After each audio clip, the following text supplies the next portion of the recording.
दोस्तों नमस्कार, स्वागत है एक बार फिर से आप सभी को मेरे चैनल पे। दोस्तों इस वीडियो में हम जानेंगे कि प्रेशर ट्रांसमीटर से रिलेटेड इंटरव्यू क्वेश्चन और उसके आंसर के बारे में।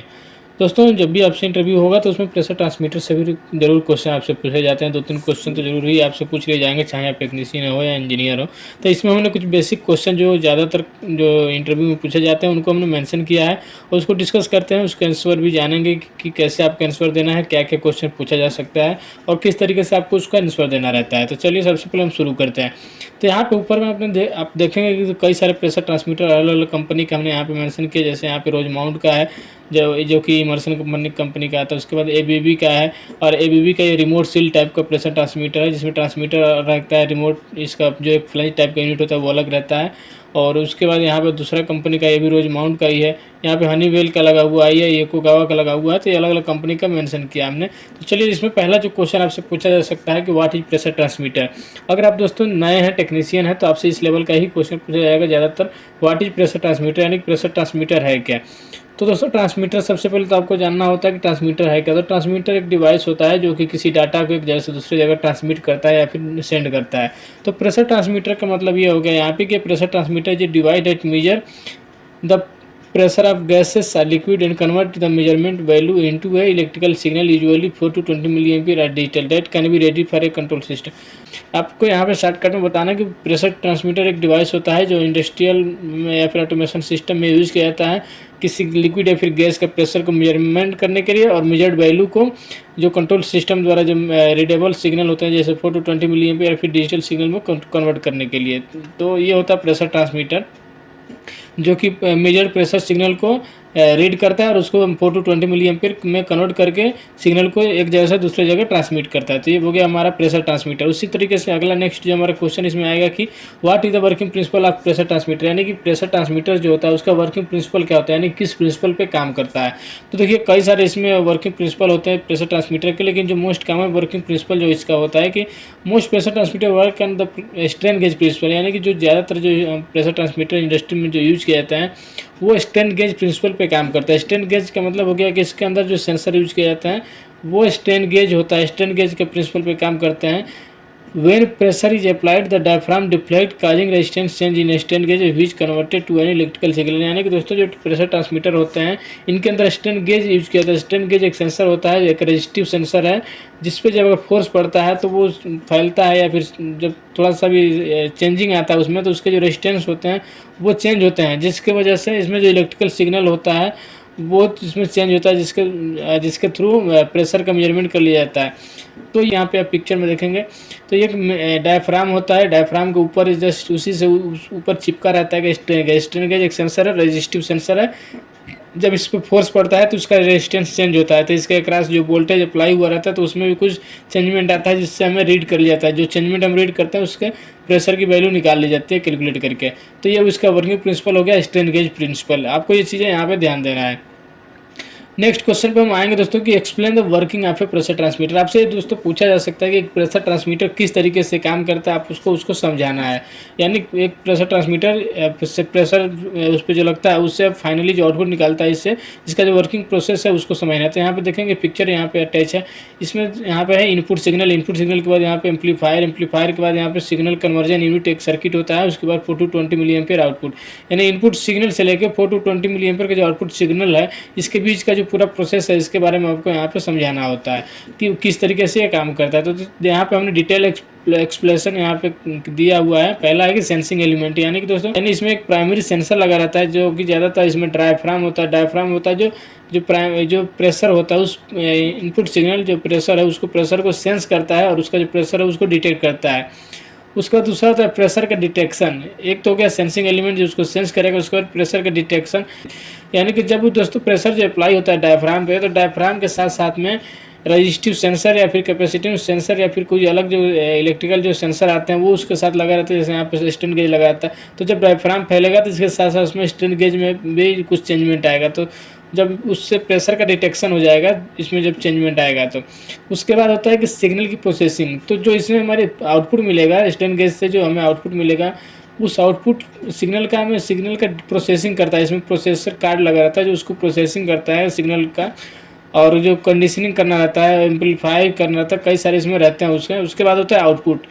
तो आउटपुट में क्या होता है कि आउटपुट सिग्नल इज टाइपिकली एक करंट यानी कि 4 to 20 milli ampere are. Next question है कि what are the type of pressure measured by transmitter, या फिर ये भी पूछा जा सकता है कि ट्रांसमीटर कितने प्रेशर ट्रांसमीटर कितने टाइप का होता है, या फिर जो प्रेशर ट्रांसमीटर होता है उनसे कौन कौन सा प्रेशर मेजरमेंट करने के लिए उसको यूज़ किया जाता है। तो 3 टाइप के दोस्तों यहाँ पे प्रेशर होते हैं। एक होता है गेज प्रेशर, तो जिसको हम बोलते हैं जो पॉजिटिव प्रेशर होते हैं उन्हीं को हम बोलते हैं गेज प्रेशर। तो pressure relative to atmospheric pressure, यानी एटमॉस्फेरिक प्रेशर से ऊपर के जो प्रेशर होते हैं उनको बोलते हैं गेज प्रेशर।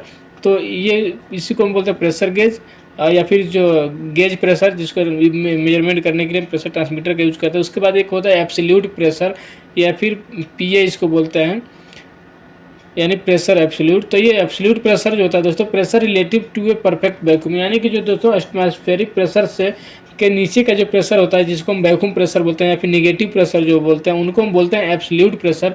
तो उसको मेजरमेंट करने के लिए भी जो ट्रांसमीटर का यूज़ किया जाता है उसको हम वैक्यूम ट्रांसमीटर बोलते हैं। उसके बाद तीसरा एक होता है डिफरेंशियल प्रेशर यानी कि डीपी। तो डीपी यूज करने के लिए डीपी ट्रांसमीटर का यूज़ किया जाता है, यानी डिफरेंस बिटवीन टू प्रेशर, दो प्रेशर के बीच का डिफरेंस मेजरमेंट करने के लिए भी प्रेशर ट्रांसमीटर का यूज़ किया जाता है। तो ये 3 तरीके के प्रेशर ट्रांसमीटर यूज़ किए जाते हैं इंडस्ट्री में। एक गेज प्रेशर, एक उसको बोल सकते हैं गेज प्रेशर ट्रांसमीटर, दूसरा होता है एब्सोल्यूट प्रेशर ट्रांसमीटर या फिर वैक्यूम प्रेशर ट्रांसमीटर, तीसरा होता है डीपी ट्रांसमीटर या फिर डिफरेंशियल प्रेशर ट्रांसमीटर। चलिए इसके बाद नेक्स्ट जो क्वेश्चन है कि what are the type of sensor use in pressure transmitter, यानी दोस्तों जो प्रेशर ट्रांसमीटर होता है उसमें कौन सा सेंसर यूज किया जाता है, या फिर कौन कौन से सेंसर यूज किए जाते हैं, इस तरीके से आपको क्वेश्चन किया जा सकता है। तो देखिए टोटल जो है इसमें 3-4 तरह के सेंसर जो हैं वो यूज़ किया जाता है, लेकिन सबसे जो फेमस या फिर कॉमन जो सेंसर होता है प्रेशर ट्रांसमीटर में यूज होने वाला वो होता है स्ट्रेन गेज सेंसर। अब स्ट्रेन गेज सेंसर ये देख सकते हैं पहला वाला जो पिक्चर है, ये स्ट्रेन गेज सेंसर एक रेजिस्टिव सेंसर होता है, रेजोनेंट सेंसर। तो टोटल 4 तरह के प्रेशर सेंसर यूज किए जाते हैं प्रेशर ट्रांसमीटर्स में, या फिर प्रेशर सेंसर में, या फिर प्रेशर ट्रांसड्यूसर में। तो जो पहला जो है वो स्ट्रेन गेज जो सबसे मोस्ट कॉमन है, सबसे ज़्यादा यूज होने वाला ये सेंसर है। दूसरा होता है कैपेसिटिव, ये जो कैपेसिटिव प्रिंसिपल पे काम करता है कैपेसिटिव सेंसर होता है। और तीसरा होता है पीजो इलेक्ट्रिक टाइप का, यहाँ पे देख सकते हैं ये पीजो इलेक्ट्रिक का एक होता है। उसके बाद एक रेजोनेंट सेंसर एक होता है जो कि दोस्तों वाइब्रेशन के प्रिंसिपल पे काम करता है। तो ये 3-4 तरह के इसमें सेंसर यूज किए जाते हैं। पहले चलिए उसके बाद अगला जो क्वेश्चन है कि what is the input of pressure transmitter. आपसे दोस्तों एक कॉमन ये क्वेश्चन रहता है कि जब आप कहीं इंटरव्यू देते हैं तो आपसे जो इंटरव्यूअर होगा वो क्वेश्चन करता है कि प्रेशर ट्रांसमीटर जो है उसका इनपुट क्या होता है। तो ज़्यादातर लोग जो होते हैं इनपुट में पावर सप्लाई बता देते हैं कि 24 वोल्ट डीसी या फिर 220 वोल्ट एसी जो पावर सप्लाई कनेक्ट किया गया रहता है उसको इनपुट में बता देते हैं, जबकि वहीं पर गलती रहता है। दोस्तों उसने क्वेश्चन ये किया रहता है कि प्रेशर ट्रांसमीटर का इनपुट क्या रहता है। तो दोस्तों प्रेशर ट्रांसमीटर का इनपुट जो रहेगा वो प्रेशर होता है, यानी कि जिस प्रोसेस में उसको यूज़ किया जाता है किसी लिक्विड में या फिर किसी गैस का प्रेशर नापने के लिए उसको यूज़ किया जा रहा है। तो इनपुट जो हो गया उसका इनपुट सिग्नल उसका प्रेशर हो गया, लिक्विड का प्रेशर या फिर गैस का प्रेशर, जो भी जिस भी फ्लूइड में यूज किया जा रहा है उसका प्रेशर। तो यहाँ पे the input of pressure transmitter is pressure of process fluid, यानी कि जिस प्रोसेस में फ्लूइड में यूज किया जा रहा है उसका प्रेशर ही उसका इनपुट है। तो आपको ये चीज़ ध्यान रखना है कि जब कभी आपसे क्वेश्चन किया जाए कि प्रेशर ट्रांसमीटर का इनपुट क्या होता है तो आपको बताना है कि प्रेशर ट्रांसमीटर का इनपुट जो होगा वो प्रेशर होगा, जो फ्लूइड होगा उसका प्रेशर होगा, आपको पावर सप्लाई नहीं बताना है। उसके बाद आपसे क्वेश्चन किया जा सकता है कि जो ट्रांसमीटर आपके इंडस्ट्री में यूज किया जाता है जिस पर आपने काम किया है वो उसका मॉडल नंबर क्या है। तो मॉडल नंबर आपको ध्यान रखना होता है जो कॉमन आप जिस एरिया में वर्क कर रहे हैं उधर के जो ट्रांसमीटर हैं उनके 1-2 ट्रांसमीटर का आपको मॉडल नंबर याद होना चाहिए। कौन सा कंपनी का है वो भी आपसे पूछा जा सकता है कि ये पता लगाने के लिए आपके ने सच में काम किया है कि नहीं किया ट्रांसमीटर पे। तो आपको कंपनी का ट्रांसमीटर का कंपनी का नाम याद रखना है, मॉडल नंबर भी आपको पता होना चाहिए। इसके अलावा एक चीज़ आपको ध्यान और रहना चाहिए कि कितना वोल्टेज पावर सप्लाई आपने उस दिया हुआ है, यानी कितने वोल्ट पावर सप्लाई वाला ट्रांसमीटर है, 24 वोल्ट डीसी वाला है या फिर 220 वोल्ट एसी वाला है। उसके अलावा ये 2 वायर वाला है कि 3 वायर वाला है कि 4 वायर वाला है, ये भी चीज़ आपको यहाँ पे ध्यान रखना है, याद रखना है। ये कॉमन क्वेश्चन होते हैं जो आपसे ज़्यादातर इंटरव्यू में टेक्नीशियन के लिए पूछे जा सकते हैं। चलिए उसके बाद नेक्स्ट जो क्वेश्चन है कि what is the output signal of A pressure transmitter. तो दो तरह के आउटपुट दोस्तों ज़्यादातर यूज किए जाते हैं ट्रांसमीटर के लिए। एक तो होता है 4 to 20 मिली एम्पियर और दूसरा होता है 0 to 10। तो एक होता है वोल्टेज सिग्नल, एक होता है करंट सिग्नल। तो अगर वोल्टेज सिग्नल होगा दोस्तों आउटपुट में तो 0 से 10 वोल्ट रहता है। अगर करंट सिग्नल आउटपुट रहता है तो 4 to 20 मिली एम्पियर रहता है, या फिर 20 to 4 मिली एम्पियर, मतलब milli ampere 4 to 20 milli ampere इस सिस्टम वाला रहता है। तो आपको यहाँ पे आंसर देना, आपको ध्यान देना था ट्रांसमीटर का जो नंबर प्लेट रहता है उसी के ऊपर ही मेंशन रहता है इसका आउटपुट सिग्नल। तो नेम प्लेट आपको जरूर पढ़ना चाहिए जब भी आप कोई ट्रांसमीटर नया इंस्टॉल कर रहे हैं या फिर कहीं मेंटेनेंस में आप काम कर रहे हैं। तो जो ट्रांसमीटर जिस पर वर्क कर रहे हैं तो आपको जरूर ये चीज़ें ध्यान देना चाहिए, जो नेम प्लेट होता है उसको पढ़ना चाहिए, उस पर सारा डिटेल दिया हुआ रहता है। तो उसके बाद नेक्स्ट क्वेश्चन रहेगा कि what does zero and Spain mean in pressure transmitter. तो दोस्तों ये जीरो और स्पेन तो आपको हर ट्रांसमीटर में आपको आ सकता है, लेकिन अगर प्रेशर ट्रांसमीटर में भी पूछा जा सकता है, चाहे लेवल में, सब जगह वही रहता है। लेकिन जीरो स्पेन का एक शॉर्ट आंसर ये रहता है कि जीरो का मतलब होता है कि the output when input it as minimum pressure, यानी कि 4 मिली एम्पियर की जो वैल्यू हम सेट करते हैं उसको हम बोलते हैं जीरो। और स्पेन का मतलब हो गया कि the difference between the upper and lower pressure range. तो दोस्तों स्पेन का मतलब ये हो गया कि जो आपने मैक्सिमम जो वैल्यू सेट की है, मेजरेबल वैल्यू, यानी कि 20 मिली एम्पियर की जो वैल्यू सेट किया गया रहता है, 20 मिली एम्पियर और 4 मिली एम्पियर के बीच का जो डिफरेंस है, यानी मैक्सिमम की जो रेंज आप कैलिब्रेटेड रेंज जो डालते हैं उसको हम बोलते हैं स्पेन। स्पेन का मतलब अपर range value minus lower range value कैसे है। तो उसके बाद नेक्स्ट क्वेश्चन है कि how do you calibrate A pressure transmitter. तो ये तो क्वेश्चन जरूर पूछा जा सकता है दोस्तों कि आप ट्रांसमीटर पे अगर काम किए हैं किसी प्रेशर ट्रांसमीटर पे, तो उसमें उसका कैलिब्रेशन कैसे करते हैं, क्योंकि कैलिब्रेशन तो करना ही रहता है, चाहे वो पीएम के हिसाब से हो या फिर शेड्यूल के हिसाब से हो, या अगर कुछ प्रॉब्लम आता है तो प्रेशर ट्रांसमीटर का कैलिब्रेशन जरूर करना होता है। तो ये आपसे पूछा जा सकता है कि प्रेशर ट्रांसमीटर का कैलिब्रेशन कैसे किया जाता है, कैसे करते हैं। तो इसका हमने कुछ यहाँ पे प्रोसेस बताया हुआ है, आप इसको याद कर सकते हैं, या फिर अगर आपने किया है तो आप एक अच्छे तरीके से आपको बताना होता है कि कैसे आपको प्रेजेंट करना है, बताना कैसे है। तो यहाँ पे देखिए पहला जो होता है कि isolate the transmitter from the process, यानी कि अगर ट्रांसमीटर आपका किसी प्रोसेस लाइन में लगा हुआ है तो उस कंडीशन में आपको क्या करना है कि सबसे पहले जो प्रोसेस है प्रोसेस को आइसोलेट करना है। उसके बाद ट्रांसमीटर को वहाँ से निकाल भी सकता है या फिर लगे रहने देंगे। उसके बाद कनेक्ट प्रेशर कैलिब्रेटेड डिवाइस। उसके बाद क्या करना है कि प्रेशर कैलिब्रेटेड डिवाइस को एक कनेक्ट करना है, और साथ में आप मल्टीमीटर अगर रखें तो मल्टीमीटर भी कनेक्ट कर सकते हैं इसका मिली एम्पियर चेक करने के लिए। उसके बाद है कि अप्लाई नॉन प्रेशर वैल्यू, जो प्रेशर कैलिब्रेटेड डिवाइस है उसको आपको प्रेशर वैल्यू अप्लाई करना है, यानी कि 0%, 25% या फिर 50%, 75%, इस तरीके से आपको प्रेशर की वैल्यू उसमें अप्लाई करनी है। जो प्रेशर पंप आता है कैलिब्रेटेड, जो प्रेशर कैलिब्रेटेड डिवाइस जिसको बोलते हैं, उससे आपको यहाँ पे प्रेशर अप्लाई करना है 0%, 25%, 50%, जो इसका रेंज है उसका 50%, 25%, वैसे आपको उसकी वैल्यू अप्लाई करना होता है। उसके बाद adjust zero and Spain if necessary, यानी कि अगर ज़रूरत हो तो दोस्तों आप जीरो और स्पेन को भी यहाँ पे एडजस्ट किया जाता है। उसके बाद है कि ensure 4 milli ampere at zero और 20 milli ampere at full scale. उसके बाद लास्ट पे आपको यहाँ पे एंश्योर करना रहता है कि जीरो पे 4 मिली एम्पियर आ रहा है कि नहीं, या फिर 4 मिली एम्पियर पे जीरो आना चाहिए, और 20 मिली एम्पियर पे आप या जो फुल स्केल जो है उस पर आपको 20 मिली एम्पियर मिलना चाहिए, यानी 4 मिली एम्पियर 20 मिली एम्पियर की वैल्यू आपको इंश्योर कर लेना है। तो ये प्रोसेस होता है ट्रांसमीटर को कैलिब्रेट करने के लिए या फिर कैलिब्रेशन करने के लिए। तो इस तरीके से आप बता सकते हैं। उसके बाद नेक्स्ट अगला क्वेश्चन है कि what could cause a pressure transmitter to give incorrect reading, यानी कि दोस्तों ये प्रेशर ट्रांसमीटर है तो उस प्रेशर ट्रांसमीटर में क्या क्या कारण हो सकते हैं जिससे ट्रांसमीटर की जो रीडिंग आती है वो गलत आ सकती है या फिर इनकरेक्ट होती है। जो काज प्रॉब्लम हो सकता है जिसकी वजह से रीडिंग इनकरेक्ट हो सकती है प्रेशर ट्रांसमीटर की। जैसे पहला है कि प्रेशर जो है ओवरलोड, यानी कि जिस प्रोसेस में हमने लगाया है उसका प्रेशर ओवर जो हो गया है उसकी वजह से भी रीडिंग इनकरेक्ट हो सकती है। उसके बाद क्लॉक्ड इम्पल्स लाइन, यानी कि जो इम्पल्स लाइन जो होते हैं वो क्लॉक्ड हो चुका हो या उसमें बुलबुले आ जाते हैं। तो क्लॉग का मतलब होता है कि अगर कुछ उसमें मटेरियल आ गया है, कुछ जामिंग है या फिर कुछ रॉ मटेरियल अगर फंसा है इम्पल्स लाइन में, तो उसकी वजह से भी प्रेशर की रीडिंग जो इनकरेक्ट हो सकती है।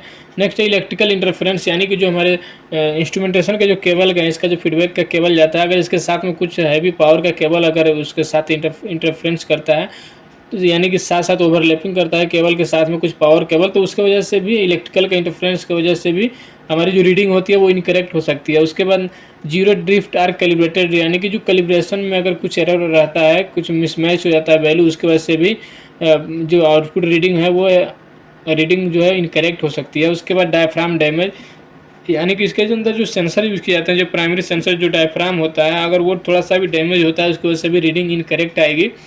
उसके बाद लास्ट है कि इनकरेक्ट इंस्टॉलेशन, यानी कि रॉन्ग एलिवेशन या फिर टैपिंग पॉइंट। तो ये भी एक रीज़न हो सकता है कि इनकरेक्ट, अगर इंस्टॉलेशन आपका सही नहीं है तो उसके वजह से भी रीडिंग इनकरेक्ट हो सकती है। तो ये प्रेशर ट्रांसमीटर जो होता है उसी तरीके से होता है डीपी ट्रांसमीटर, यानी कि डिफरेंशियल प्रेशर ट्रांसमीटर। तो डिफरेंशियल प्रेशर ट्रांसमीटर का क्या यूज होता है, कहाँ पे यूज किया जाता है? तो देखिए यहाँ पे है कि डीपी प्रेशर ट्रांसमीटर या फिर डिफरेंशियल प्रेशर ट्रांसमीटर का जो यूज़ किया जाता है बेसिकली दो प्रेशर के डिफरेंस का मेजरमेंट करने के लिए किया जाता है। तो एक होता है कि फ्लो मेजरमेंट करने के लिए, यानी कि डीपी टैप जो फ्लो मेजरमेंट किया जाता है उसमें भी हम डीपी ट्रांसमीटर का ही यूज़ किया जाता है। जैसे इनके लिए ओरिफिस प्लेट या फिर वेंचुरी टिप्स का लगा के जब फ्लो मेजरमेंट करना होता है तो उसमें भी हम डीपी ट्रांसमीटर का यूज करते हैं। उसके बाद अगला इसका यूज होता है कि फिल्टर मॉनिटरिंग, यानी कि आपने कई जगह देखा होगा जो हमारे कंप्रेसर्स होते हैं या फिर और भी बहुत सारे डिवाइसेज होते हैं, बैक फिल्टर होते हैं, तो उनमें फ़िल्टर लगा रहता है। तो उस जो फ़िल्टर होते हैं, फ़िल्टर की मॉनिटरिंग करने के लिए हमें डीपी ट्रांसमीटर का यूज़ किया जाता है। डीपी ट्रांसमीटर इस फिल्टर के अक्रॉस इनलेट और आउटलेट साइड के प्रेशर का मॉनिटरिंग करता है, जिससे ये पता चलता है कि फ़िल्टर हमारा सही है या फिर जाम हो चुका है। तो फ़िल्टर की मॉनिटरिंग में और फ्लो मेजरमेंट में इस तरीके डीपी ट्रांसमीटर का यूज़ किया जाता है। उसके बाद नेक्स्ट होता है कि level measurement in pressurize tank. कहीं कहीं पे दोस्तों प्रेशराइज टैंक जो होता है, टैंक का लेवल मेजरमेंट करने के लिए भी डीपी ट्रांसमीटर का यूज़ किया जाता है। तो 3 तरह के यूज़ किए जाते हैं डीपी ट्रांसमीटर के। इसके अलावा भी कुछ यूज हो सकता है, लेकिन जो ज़्यादातर यूज किया जाता है वो फ्लो मेजरमेंट में किया जाता है, फिल्टर के मॉनिटरिंग में किया जाता है जो डिफरेंशियल प्रेशर मेजरमेंट करने के लिए, और लेवल मेजरमेंट में यूज किया जाता है, यानी कि दो प्रेशर का डिफरेंस का यूज करके हम फ्लो का मेजरमेंट कर सकते हैं, फिल्टर की मॉनिटरिंग भी कर सकते हैं और लेवल मेजरमेंट भी कर सकते हैं किसी प्रेशराइज टैंक का। तो ये यूज होता है डीपी ट्रांसमीटर या फिर डिफरेंशियल प्रेशर ट्रांसमीटर का। उसके बाद अगला जो क्वेश्चन है कि how is a DP transmitter use for level measurement in pressurize tank. ये दोस्तों आपसे अगर आप इस तरीके से बताते हैं अगर कि लेवल मेजरमेंट भी हम कर सकते हैं, तो अब अगला क्वेश्चन जरूर आपसे किया जा सकता है कि किस तरीके से डीपी ट्रांसमीटर द्वारा लेवल का मेजरमेंट किया जाता है किसी प्रेशराइज टैंक का। तो यहाँ पे है कि it measure the difference between pressure at bottom of the tank, यानी कि हाइड्रोस्टेटिक जिसको प्रेशर बोलते हैं, किसी टैंक का जो बॉटम साइड का प्रेशर होता है उसको हाइड्रोस्टेटिक प्रेशर बोलते हैं। तो इसके बीच का और जो ऊपर का जो टैंक का जो ऊपर का खाली जगह होता है इसके बीच का जो डिफरेंस होता है, डिफरेंशियल प्रेशर जो होता है उसको ये इक्वल होता है लेवल के बराबर। तो लेवल बराबर हो गया high pressure minus low pressure divided by liquid का डेंसिटी, यानी कि जो लिक्विड टैंक में भरा हुआ है उसकी डेंसिटी और जो हाई प्रेशर और माइनस लो प्रेशर, यानी कि जो टैंक का लो लेवल का जो प्रेशर होता है हाइड्रोस्टेटिक प्रेशर में से, और जो वेपर प्रेशर होता है उसमें को माइनस करने के बाद हम लिक्विड की जो डेंसिटी है उससे हम अगर डिवाइड करते हैं तो लेवल के इक्विवेलेंट आता है। तो जो दोस्तों वेपर प्रेशर जो होता है वो वेपर प्रेशर लगभग 0 के बराबर होता है, तो इसीलिए हम लिक्विड की डेंसिटी है उसे डिवाइड करते हैं हाई प्रेशर साइड को, तो वो निकल जाता है लेवल। ये इसके कई सारे फार्मूले होते हैं, तो ये बेसिकली ये फार्मूला यही होता है कि level is equal to high pressure minus low pressure divided by liquid density. तो इस तरीके से किसी जो प्रेशराइज जो टैंक होता है उसका लेवल निकाला जाता है डीपी टाइप प्रेशर ट्रांसमीटर द्वारा। चलिए नेक्स्ट अगला जो क्वेश्चन है कि what are the safety precaution while handling pressure transmitter. आपसे क्वेश्चन ये किया जा सकता है कि जब आप किसी प्रेशर ट्रांसमीटर पे काम करते हैं या फिर उसको हैंडल करते हैं तो उस पर क्या क्या आपकी सावधानी बरतनी होती है, क्या क्या आपको यहाँ पे प्रिकॉशन लेना रहता है। तो यहाँ पे देखिए कि पहला हमें करना है कि ensure the system is depressurize before removal. अब अगर आप प्रेशर ट्रांसमीटर कहीं से खोल रहे हैं तो आपको इंश्योर कर लेना है कि जिस लाइन में लगा है, जिस प्रोसेस में लगा है वो पूरी तरीके से आइसोलेट है या फिर आइसोलेट हो या फिर डीप्रेशराइज हो, यानी कि उसमें कोई प्रेशर ना हो। उसके बाद है कि आइसोलेट इलेक्ट्रिकल कनेक्शन, जो हमारे पावर सप्लाई के जो केबल हैं या फिर वायर्स हैं वो आइसोलेट होना चाहिए, उसमें कोई पावर सप्लाई नहीं होना चाहिए। उसके बाद है कि यूज एक्सप्लोजन प्रूफ ट्रांसमीटर इन हजार्डस एरिया, यानी कि अगर हजार्डस एरिया है तो उस एरिया में आपको एक्सप्लोजन प्रूफ ट्रांसमीटर ही यूज करना चाहिए। उसके बाद है कि avoid over tightening to prevent diaphragm damage, यानी कि जब आप फिटिंग करते हैं, इंस्टॉलेशन करते हैं तो उस दौरान आपका जो टाइटनेस करते हैं तो वो टाइटनेस जो है वो उसको ध्यान रखना कि ओवर टाइटनेस ना हो, ताकि उसकी वजह से डायफ्राम जो डैमेज हो सकता है। तो ये 3-4 कॉमन चीज़ें हैं जो कि आपको हैंडल करने टाइम प्रेशर ट्रांसमीटर का इंस्टॉलेशन या फिर उसको डिसमेंटलिंग करने के टाइम या सिस्टम में से खोलने के टाइम आपको ये सेफ्टी प्रिकॉशन लेनी होती है। चलिए उसके बाद नेक्स्ट जो अगला क्वेश्चन है कि what is the primary and secondary sensory pressure transmitter. तो दोस्तों बहुत सारे लोगों को ये नहीं पता होता है, जो प्रेशर ट्रांसमीटर होता है उसमें 2 सेंसर यूज किया जाता है, एक सेंसर प्राइमरी होता है, दूसरा एक सेकेंडरी सेंसर होता है। तो यहाँ पे कहने का मतलब होता है कि प्राइमरी सेंसर और सेकेंडरी सेंसर क्या होता है, ये भी आपसे पूछा जा सकता है। एक तो सबसे कॉमन जो क्वेश्चन आपसे पूछा जाएगा कि कौन सा सेंसर यूज किया जाता है, तो वो उस केस में आपको बताना है कि स्ट्रेन गेज किया जाता है, क्योंकि मेनली जो होता है स्ट्रेन गेज ही प्रेशर सिग्नल को इलेक्ट्रिकल सिग्नल में कन्वर्ट करता है। और उसके बाद अगर ऑप्शन अगले बार क्वेश्चन किया जाता है कि अगर what is the primary and secondary sensor is pressure transmitter, यानी कि प्रेशर ट्रांसमीटर में प्राइमरी सेंसर क्या होता है और सेकेंडरी सेंसर क्या होता है, तो यहाँ पे आपको देखना कि ये एक प्रेशर ट्रांसमीटर का एक पिक्चर है, ये जो कि गेज प्रेशर के लिए, गेज प्रेशर यानी एटमॉस्फेरिक प्रेशर से ऊपर के प्रेशर नापने के लिए यूज किया जाता है। तो यहाँ पे देखेंगे तो नीचे एक डायफ्राम है, या फिर आप ट्रांसमीटर को फिजिकली देखेंगे तो उसमें नीचे सबसे नीचे एक डायफ्राम लगा रहता है, और डायफ्राम से जस्ट ऊपर उसके साथ चिपका रहता है जो सेकेंडरी सेंसर होता है, यानी कि स्ट्रेन गेज। तो डायफ्राम क्या रहता है कि डायफ्राम का काम होता है कि यहाँ पे देखिए हमने मेंशन भी किया है और आपको समझा भी देते हैं कि देखिए primary sensor is that who sense the directly process variable, यानी कि जो प्राइमरी सेंसर उसको बोलते हैं जो डायरेक्ट प्रोसेस लाइन का जो प्रोसेस है उसको वो प्रोसेस वेरिएबल को सेंस करता है, यानी कि जो प्रेशर है उसको डायरेक्टली इसको सेंस करता है।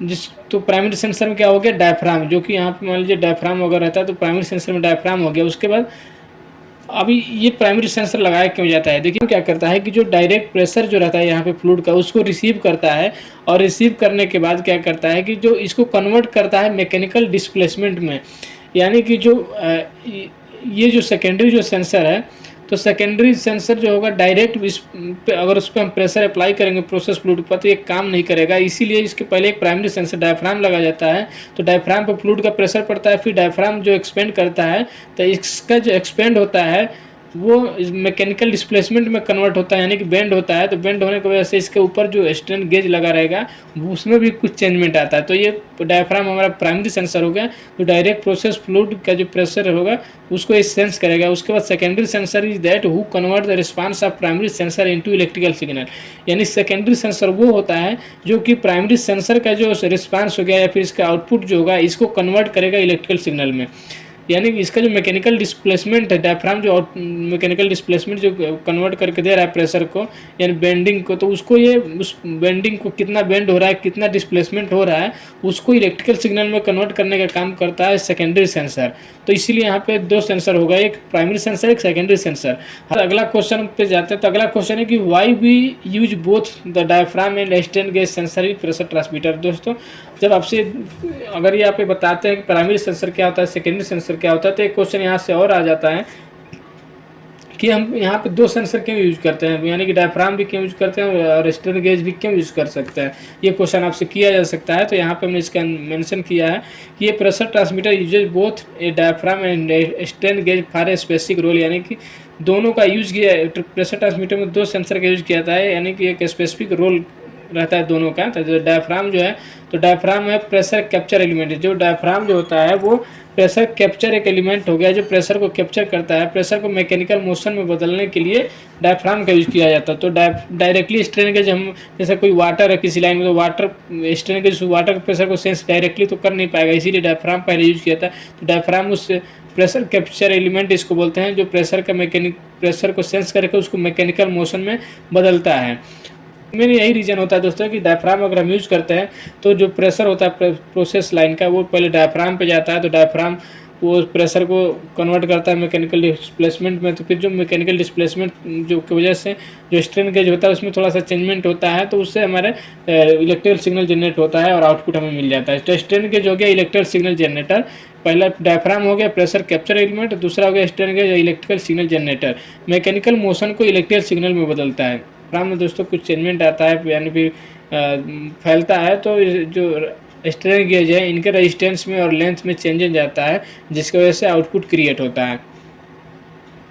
तो यहाँ पे वर्किंग सीक्वेंस भी हमने मेंशन किया दोस्तों कि किस तरीके से काम करता है। दोस्तों प्रोसेस प्रेशर डायफ्राम पर पड़ता है, उसके बाद डायफ्राम थोड़ा सा बेंड होता है प्रोपोर्शनल टू प्रेशर, इस बेंडिंग के साथ स्ट्रेन गेज स्ट्रेच या फिर कंप्रेस होता है। स्ट्रेन गेज का रेजिस्टेंस चेंज होता है प्रेस या स्ट्रेच या फिर कंप्रेस होने की वजह से।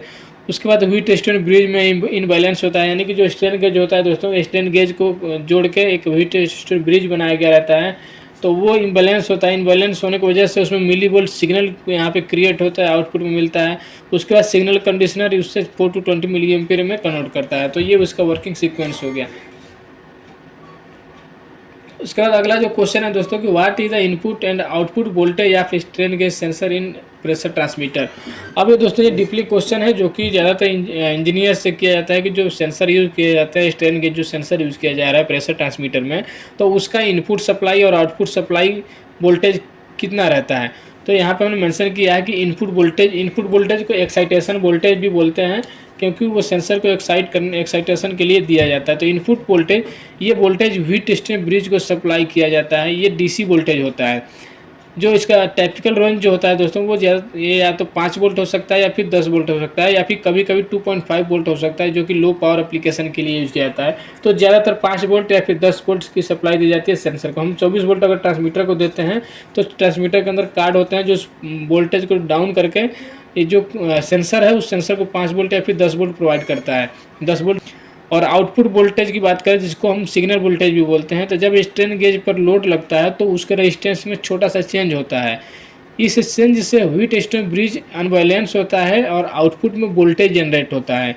तो जो इसका टिपिकल रेंज होता है दोस्तों वो मिली वोल्ट में रहता है। जो स्ट्रेन गेज का जो आउटपुट होता है वो मिली वोल्ट में रहता है, वो बहुत लो लेवल का वोल्टेज रहता है। अगला क्वेश्चन है कि in a DP transmitter used for level measurement the signal is stuck at 20 milli ampere what will you check. यानी कि बोल रहा है कि एक डीपी ट्रांसमीटर जो है जिसको हम लेवल मेजरमेंट में यूज कर रहे हैं, तो उसका जो सिग्नल है दोस्तों आउटपुट जो है वो 20 मिली एम्पियर पे ही रुक गया है। तो उस कंडीशन में आप उसमें क्या चेक करेंगे, कैसे इसको चेक करेंगे। तो देखिए सबसे पहले यहाँ पे है कि check if tank is full, यानी सबसे पहले आपको चेक करना है कि टैंक आपका जो है वो फुल तो नहीं है, जो प्रोसेस मटेरियल जो है उसमें वो फुल तो नहीं भरा हुआ है। उसके बाद है कि check if a high pressure side is closed, यानी दूसरा है उसके बाद चेक करेंगे कि जो हाई प्रेशर पोर्ट होता है ट्रांसमीटर का वो आपका जाम तो नहीं है, कुछ फंसा हुआ तो नहीं है। उसके बाद वेरीफाई ट्रांसमीटर कैलिब्रेशन, ये दोनों अगर चीज़ें आप सही है तब आपको ट्रांसमीटर का कैलिब्रेशन आपको रीवेरीफाई करना होता है। उसके बाद नेक्स्ट है कि ensure impulse line are not blocked or leaking. उसके बाद आपको इंश्योर करना है कि जो इम्पल्स लाइन जो है वो ब्लॉक या फिर लीकेज तो नहीं है उसमें।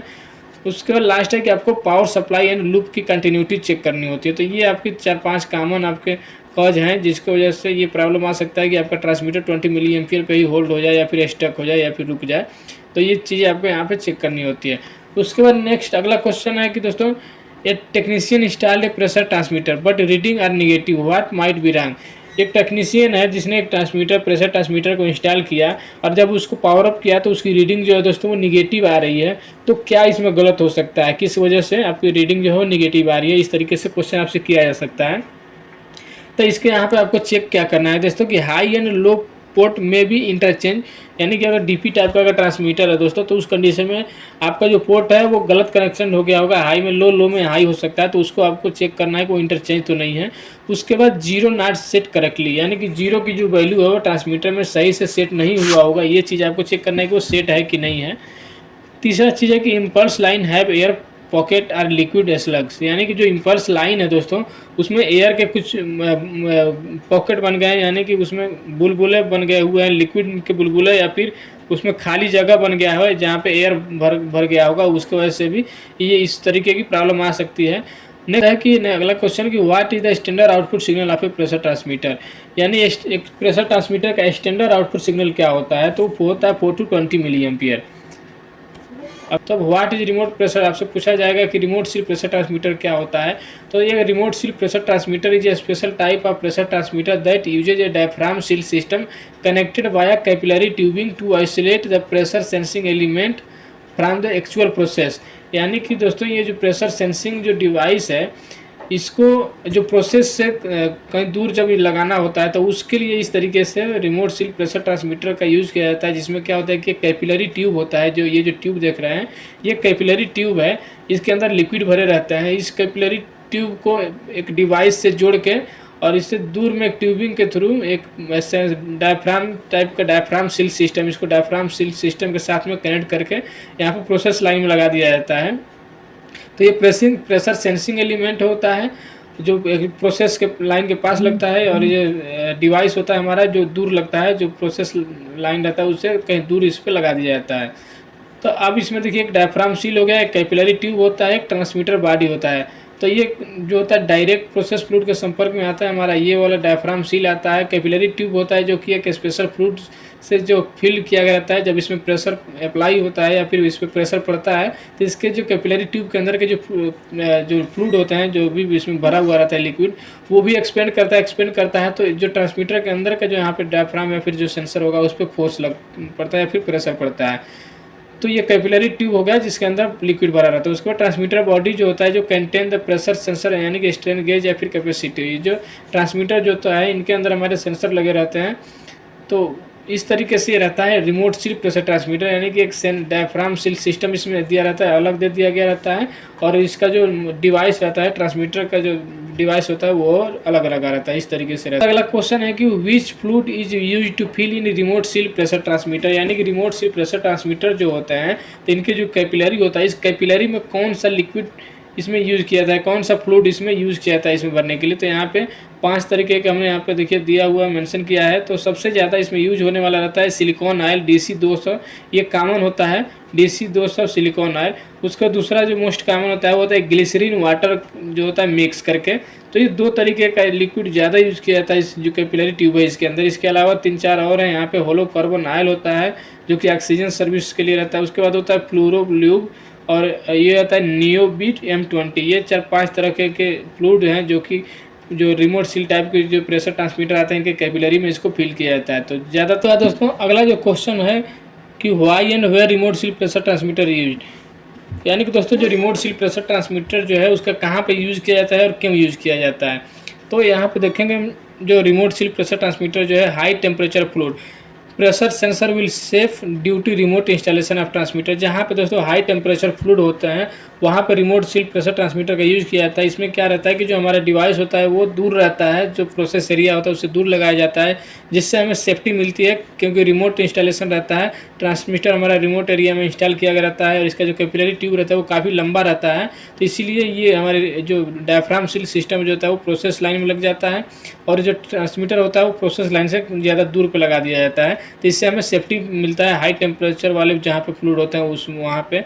उसके बाद होता है कि विस्कस साज क्लॉगिंग मीडिया, जो कुछ जो ऐसे मीडिया होते हैं जो जैसे स्लरी हो गया या फिर कुछ जहाँ पे कुछ गाढ़ा या फिर कुछ मिलावटी जो प्रोसेस फ्लूइड होते हैं, तो उस लाइन के लिए भी इस तरीके के रिमोट सील प्रेशर ट्रांसमीटर का यूज़ किया जाता है। यानी कि process fluid limited to diaphragm seal. इस कंडीशन में क्या होता है कि जो प्रोसेस फ्लूइड होगा वो रिमोट सील तक ही यहाँ पे लिमिटेड रहेगा, यहीं तक आएगा, इसके अंदर जाएगा नहीं। तो इस कंडीशन के लिए भी यहाँ पे रिमोट सील प्रेशर ट्रांसमीटर का यूज़ किया जाता है। उसके बाद हो गया remote location. Sensor can be install at safe location hazards area, यानी कि कुछ दोस्तों इंडस्ट्री में कुछ हजार्ड्स एरिया होते हैं जो कि खतरनाक एरिया होता है। उस लोकेशन पे क्या करते हैं कि remote seal type pressure transmitter का यूज़ किया जाता है। ट्रांसमीटर को हम बाहर कहीं सेफ एरिया में लगा देते हैं और केवल इसका जो प्राइमरी सेंसिंग जो पार्ट रहता है यानी रिमोट सील जो डायफ्राम सील सिस्टम रहता है इसको हम लोकेशन जो सेंसिंग एरिया जो प्रोसेस एरिया है वहाँ पे इसको लगा के और ट्रांसमीटर को कहीं दूर रिमोट लोकेशन पे लगा दिया जाता है। तो ये इसका होता है एप्लीकेशन जो रिमोट सील प्रेशर ट्रांसमीटर का होता है कि क्यों इसको यूज़ किया जाता है और कहाँ पे इसका यूज़ किया जाता है। उसके बाद अगला क्वेश्चन है कि what are the common problem and solution in remote seal pressure transmitter, यानी कि दोस्तों जो रिमोट सील टाइप जो प्रेशर ट्रांसमीटर्स होते हैं तो उसमें क्या कॉमन प्रॉब्लम आते हैं और क्या उसके रीजन हो सकते हैं, क्या उसके सोल्यूशन होते हैं। तो यहाँ पे हमने पूरा चार्ट यहाँ पे प्रिपेयर किया है। इसमें हमने यहाँ पे प्रॉब्लम, यहाँ पे कॉज, यहाँ पे इसको सोल्यूशन यहाँ पे मेंशन किया है। तो ये दोस्तों आप इसको PDF को डाउनलोड करके आप इसको रीड कर सकते हैं। पूरा यहाँ पे मेंशन किया हुआ है कि क्या क्या प्रॉब्लम आता है, जैसे कि इनकरेक्ट रीडिंग या फिर सिग्नल ड्रिफ्ट, यानी कि रीडिंग आपकी गलत आ रही है या फिर सिग्नल ड्रिफ्ट हो सकता है। उसके बाद कि नो आउटपुट या फिर लो सिग्नल, यानी कि आउटपुट आ ही नहीं रहा है या फिर कम आ रहा है। उसके बाद रिस्पांस इज स्लो, यानी कि जो आउटपुट जो आ रहा है वो धीरे धीरे बढ़ रहा है। और ट्रांसमीटर शोइंग रिवर्स सिग्नल, ये प्रॉब्लम ज़्यादा तो मिलता है दोस्तों कि ट्रांसमीटर जो होता है वो उल्टा वैल्यू दिखा रहा है, उल्टा सिग्नल दिखा रहा है। उसके बाद है कि आउटपुट सिग्नल जंप और फ्लक्चुएट, जो आउटपुट सिग्नल है वो अचानक से घट रहा है, बढ़ रहा है या फिर फ्लक्चुएट हो रहा है। उसके बाद अगला प्रॉब्लम, नेक्स्ट प्रॉब्लम है कि डायफ्राम बल्क्ड और डैमेज, यानी डायफ्राम जो है वो अगर डैमेज हो गया है। उसके बाद जीरो शिफ्ट का प्रॉब्लम आता है। उसके बाद कैपिलरी डैमेज का प्रॉब्लम आता है। तो ये हमारे प्रॉब्लम होता है और ये क्यों होता है, इसका क्या सोल्यूशन हो सकता है, तो ये चीज़ यहाँ पे मेंशन किया गया है, आप इसको रीड कर सकते हैं।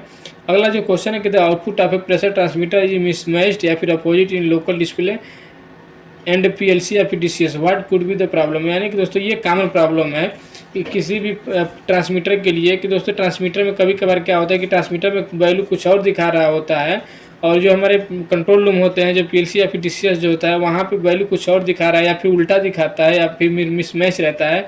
तो इसका क्या प्रॉब्लम हो सकता है और क्या सोल्यूशन हो सकता है, इसके बारे में हम जानते हैं। तो देखिए पॉसिबल कॉज एंड सोल्यूशन यहाँ पे है कि पहला कि रिवर्स पोलरिटी वायरिंग। पहला ये होगा कि हमारी जो वायरिंग है वो रिवर्स हो सकती है।